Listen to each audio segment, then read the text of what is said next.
Welcome back, spooky cuties, or welcome to my hilariously low budget channel. 'Tis I, of course, your ghost host with the most, Patricia Absinthe, here to bring you more Reddit ghost stories. Because on the internet, it's kind of 50-50 if they're telling the truth or embellishing. We all do it. But I like to hope people are telling the truth.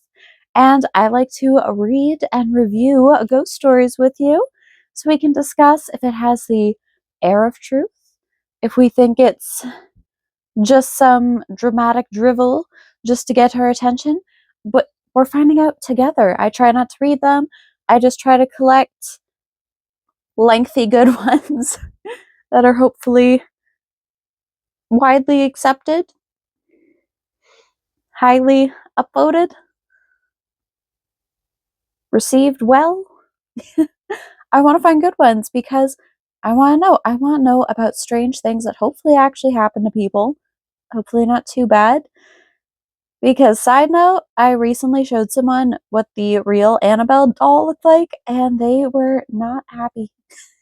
The real Annabelle, if you haven't seen, so I have to remember to put it here.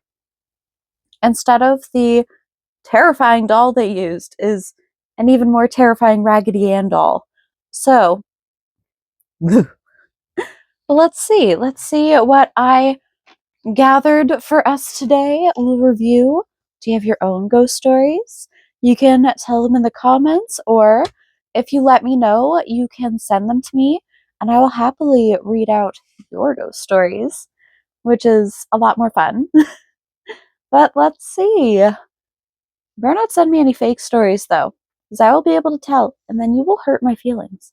Tell me your true ghost stories. So first we have from Tacos Palacos. So the stairs to my attic had smelled like burnt hair for 3 days. Extremely odd because it was just that area and have a very old, drafty house. On day 4, I came home from work just before midnight, and as soon as I walked through the door, I felt like I had someone standing over my shoulder, breathing down my neck. Had that before. Not fun. The feeling was so strong that I opened my medicine cabinet so the mirror was against the wall. I also showered with the shower curtain open because I had a powerful need to see the room. After a shower, I was a little less on edge until I walked past my 4-year-old daughter's room. The door was closed, but I heard her talking in her sleep. Then I heard a loud crash. I slowly opened the door to find her sleeping on top of the covers and the pile of stuffed animals she insisted on sleeping with scattered across the room. I turned the light on low, looked around the room, and checked her breathing. All seemed well, so I went to bed. The next morning, I asked her if she had had a bad dream. Yeah, there was a man with no arms and sauce on his face, and he kept laughing at me. I told him to go away, but he wouldn't.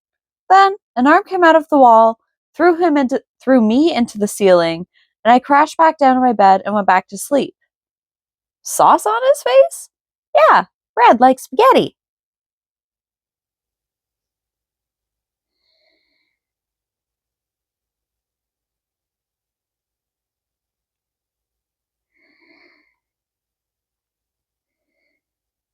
This does not have ring of truth. This has ring of lame try.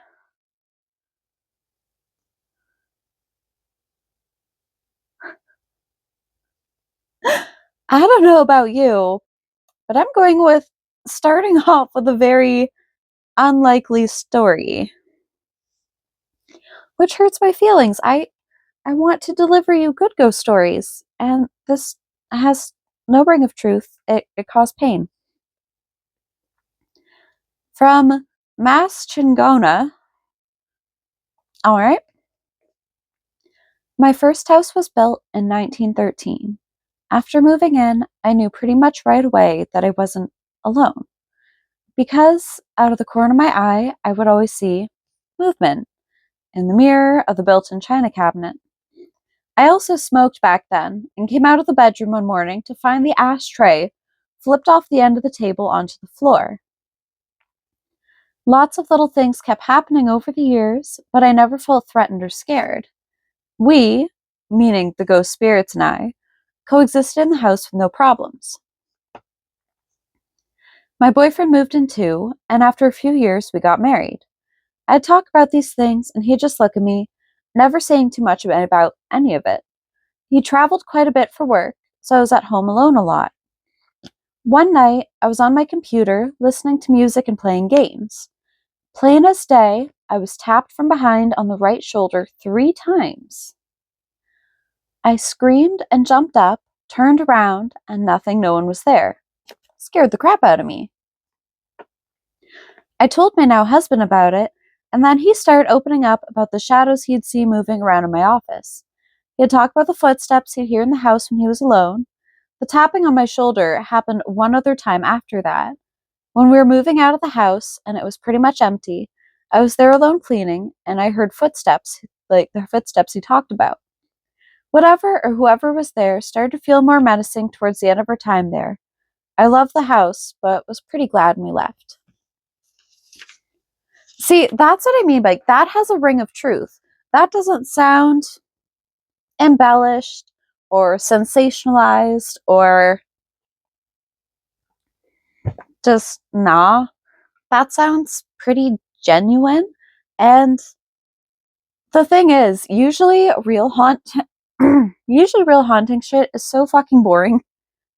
Like, one of the most intense things that ever happened to me,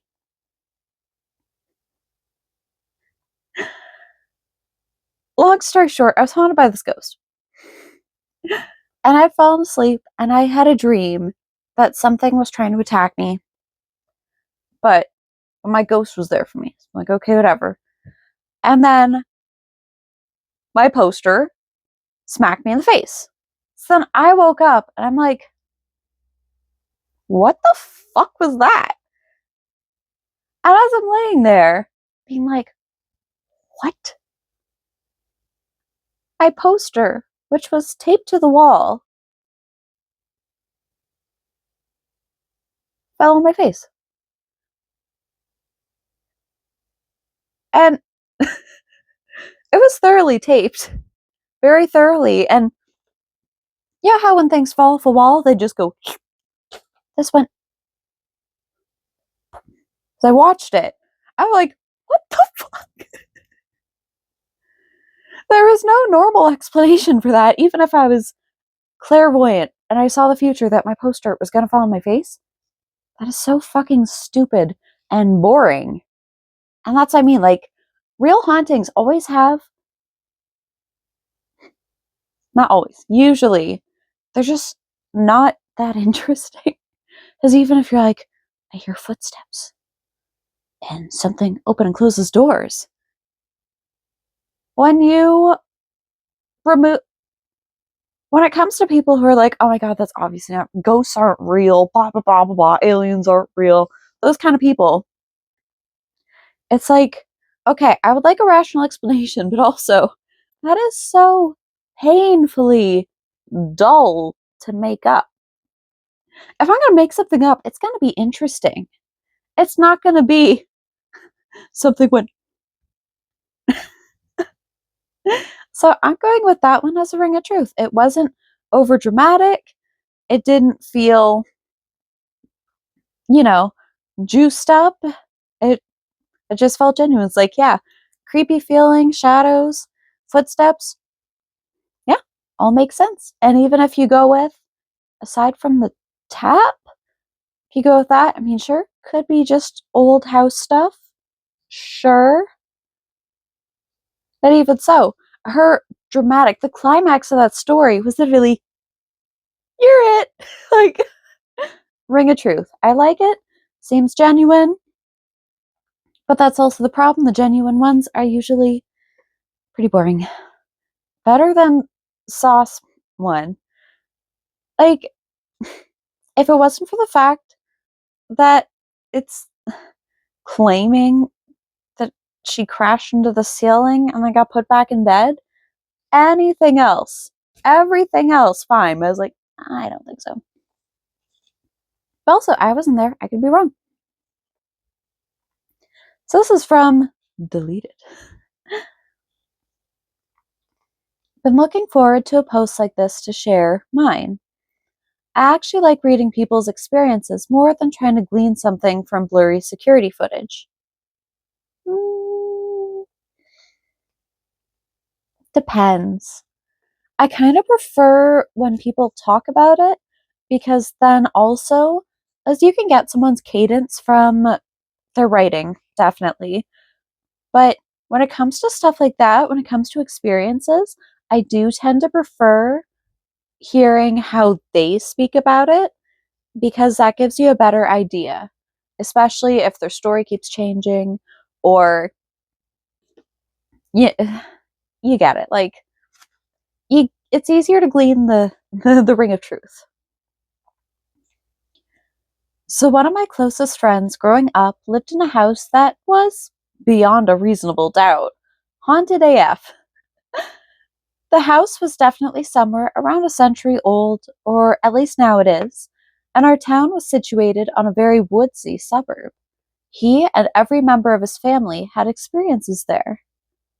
Several of our friends had their own experiences there, and I had mine too.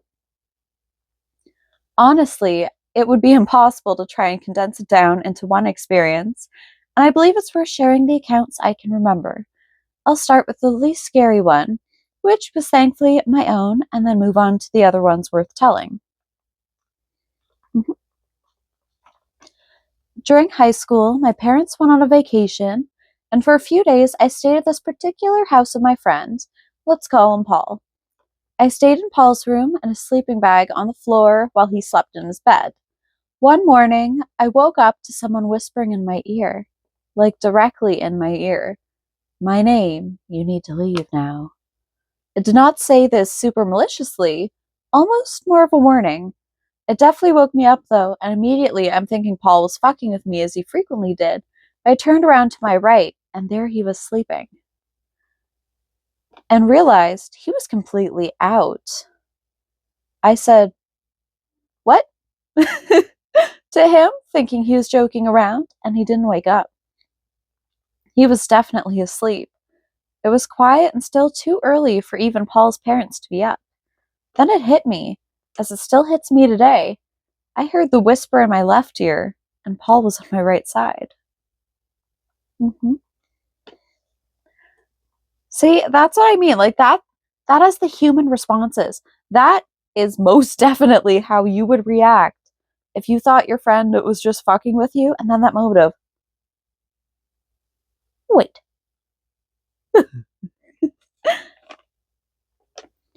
Paul had other experiences in that same room, a few I can remember off the top of my head. For a time, he told me he suffered from sleep paralysis on a consistent basis. Ooh. He would see demons in his room and would be unable to move. He told me that very frequently in his sleep, the standing fan by his bed would become a demon girl, and he would wake up with a jolt of adrenaline having punched or thrown the fan down to the ground. He told me he would sometimes see someone standing in the closet his bed faced, both asleep and awake. Oddly enough, his sleep paralysis significantly decreased as soon as he moved out of that place.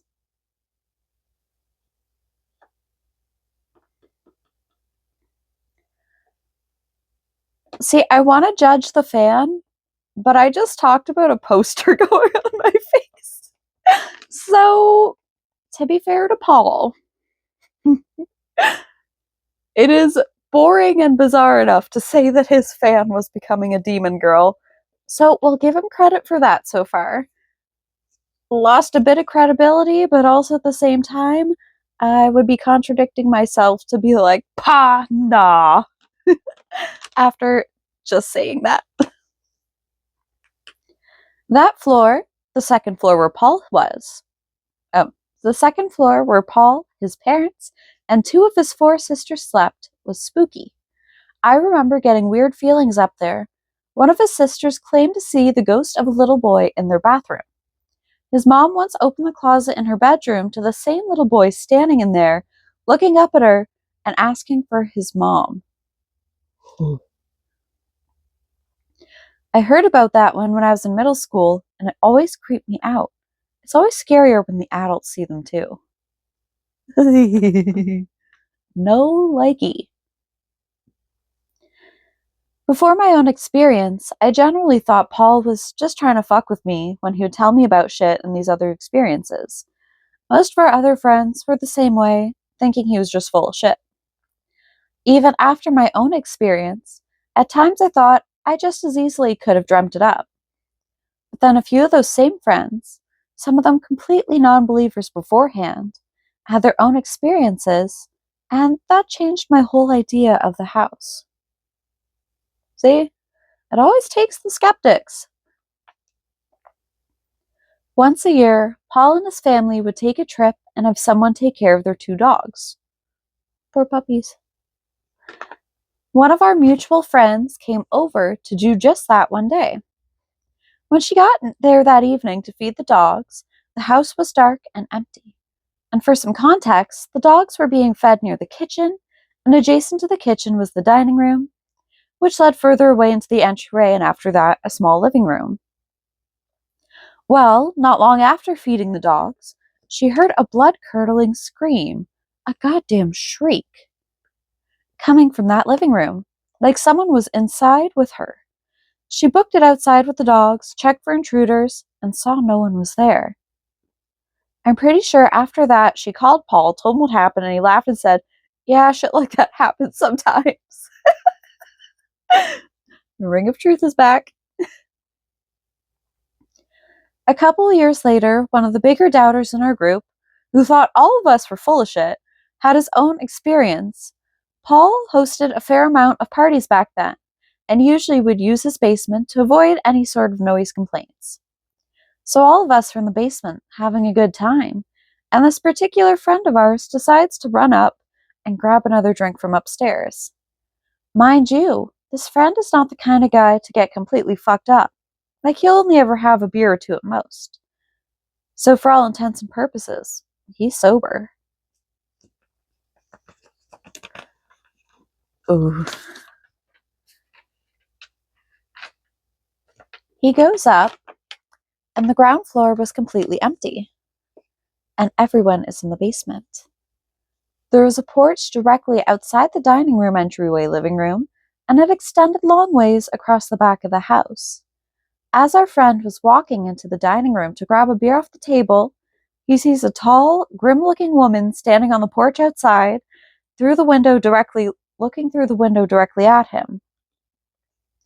He knows something is wrong because she's sort of featureless, and also standing outside by herself, looking inside. He takes his eyes off her one moment, looks back, and she's gone. A few days later, he tells Paul what happened, and Paul tells him how he and his siblings have seen that same woman before. Our friend becomes a believer. The basement was creepy as hell, but I can only think of one thing that ever happened down there. It was more of a storage cellar than anything. We still used it for parties and just generally hanging out. But it was so cluttered with random shit that whole areas of the room were completely cut off. At some point in college, one summer when I was back home, Paul and his family were doing the annual throw old shit away fest, and he openly invited some friends to come help. I came one day, and when I got there, Paul's dad nonchalantly told me, "You gotta see the secret room." Turns out that in the far corner of the basement, behind a bunch of clutter, was a little storage closet nobody, besides maybe Paul's parents, knew about. We investigated it that day, and in it we found a bunch of random old shit. I can't specifically remember everything exactly. I don't even know if Paul's family knew what this stuff was, but among all of it, I specifically remember finding this very old-fashioned vintage music box. You know, like the one in The Conjuring with the dancing ballerina? That kind of thing. We decided it was creepy and didn't want anything to do with it and left it in that closet. Well, on a different day, when I was thankfully not there, Paul and another friend were cleaning out the basement when suddenly that same music box started playing by itself from behind the door of the closet. They were alone and had not been in that closet all day. They bolted up the stairs. At the top of the house, there were two small bedrooms, both belonging to Paul's older sisters. This is the last one I will share as it's the story that stuck with me the longest. The second oldest sister once had a vivid and intense dream in which she was herself being exorcised. A demon was being forced out of her as a group of priests were standing over her convulsing body, shouting verse at her, and she remembered it just being crazy intense. After enduring this for some time, she suddenly jolts herself awake and yells, and at that precise moment, a rosary she kept hanging on her wall flies down from its place, crashes to the floor, and shatters into a bunch of pieces. Completely on its own, she was covered in sweat and completely terrified. No one else was in the room. Yeah, that place was fucking haunted. So, again, the main thing is the ring of truth. And I'm going to go with the reactions, the attitudes, the stories. That was extremely believable. Like, I don't know. If you've ever been in a house that is truly haunted just like that, or if you live there, that's kind of, especially with like the banshee shriek in the living room, and the dude just be like, yeah, it just kind of happens. Yeah. I mean, of course, it's scarier when it's you, but at the same time, you do kind of get desensitized to it. Because, I mean, at the same time, I think something happened to me when I was a kid. I have no memory. I don't know. It's either a repressed memory that I have no desire to find out, or I'm just a weenie at heart. It's hard to say, but I don't know. For some reason, if there's actually a ghost around me, usually, or if I'm reading something that's true and it just kind of unlocks it, I don't know, I just start crying. And I don't mean like in a, I'm so scared, or, oh no. There's a lot of time it'll just kind of like happen. I don't even notice. I'm just like, ooh, that's annoying. Don't mess with my makeup. Rude. Yeah, I know. I have long ago accepted I am very weird. And even if you don't believe it, it is still interesting. And even if you think there's a rational explanation, then what?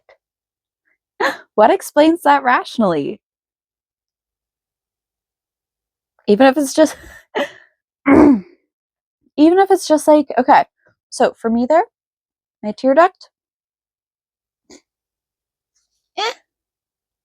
I mean, maybe it's repressed memory being sad about a death, but I don't know. That's why I like discussing this stuff, because there is no correct answer. This is conjecture. We weren't there.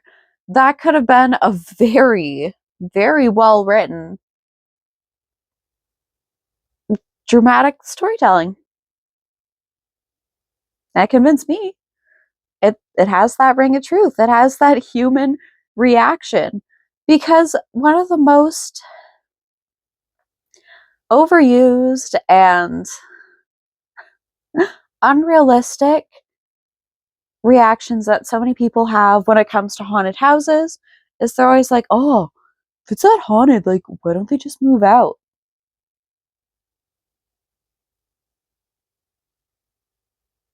No matter the economy, that is not an easy thing to do.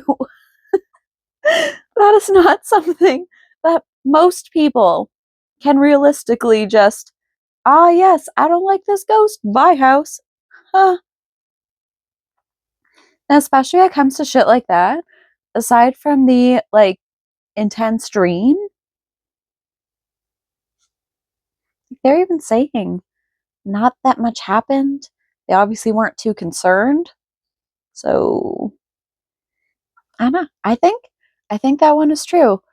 Like, my main point is it has that ring of truth, that essence of truth. Because even if it's not, it's entertaining. Could have used some more punctuation, but I am also known for my run on sentences, so I forgive him. Yes, random deleted user, you are forgiven by the random strange goth lady on the internet critiquing your story. But yes, that's the main thing I want to impart with you. When it comes to ghost stories or anything, or if you have a compulsive liar in your life, always look for that ring of truth. Does it sound conceivable? Does it sound like that shit actually happened? And from that, I think so. I think that sounds very, oh, I hate ghosts that talk to you. Oh, it's so creepy. But just the escalation, the realistic reactions. Yeah, I think that house probably was haunted. And I love that his family. Wait, does his family still live there? No matter what. So realistic. That is exact. The little kid in the closet. Ugh. Children ghosts are so creepy. And I have my own whole very thorough theory on why children see more ghosts than adults. And if you are interested in my theory on kids seeing more ghosts, please let me know. I will happily share it, but I only want to share it if people actually care. If not, I will just keep reading other people's stories, reviewing them, critiquing them, sitting on my pedestal and going, yes, yes, yes, that is a ghost to me. As yeah, I like kind of sharing how to actually tell. Because even if we're all wackadoodles, it's a good way to tell if someone actually believes it themselves. It's it's in the cadence, it's in the reactions. Because honestly, I guarantee you have seen something creepy in your life, something that sticks with you. And depending on the level of trauma, you just kind of move on. And then you'll look back and go, oh, they're devastating, but it's still, was it time heals all wounds? It's like that with ghosts. But they have nothing but time. I'm tired. Well, anyways, lovelies, let me know if you'd like me to read more ghost stories. I've got books of them. Oodles. I love ghosts. Do you prefer Reddit? Do you prefer books? Do you want me to read some Haunted Canada to you? Get out that scholastic nostalgia? Let me know, because I happily will.